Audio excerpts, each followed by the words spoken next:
पेण तालुक्यातील दादर सागरी police station मधील महिला कर्मचारी बंदूक साफ करताना अचानक गोळी सुटल्याने जखमी झाली आहे। पोलीस स्टेशन मध्ये बंदूक साफ करत असताना पायाला गोळी लागल्याने नूतन लाड या जखमी झाल्यात। त्यांना उपचारार्थ उपजिल्हा रुग्णालय पेण येथे दाखल करण्यात आले। याबाबत सविस्तर घटना अशी की दादर सागरी पोलीस स्टेशन मधील महिला कर्मचारी नूतन रामचंद्र लाड या पोलीस स्टेशन मध्येच बंदूक साफ करत असताना अचानक बंदुकीची गोळी सुटली। सदर गोळी ही नूतन लाड यांच्या पायाला घासून गेल्याने त्या जखमी झाल्यात। त्यांना लगेच पेण येथील उपजिल्हा रुग्णालयात दाखल करण्यात आले, मात्र नंतर त्यांना अधिक उपचारासाठी खासगी रुग्णालयात दाखल केले।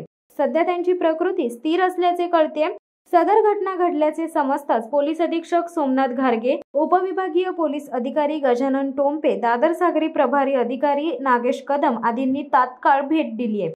शिवसत्ता टाइम्ससाठी देवा पेरवी, पेण।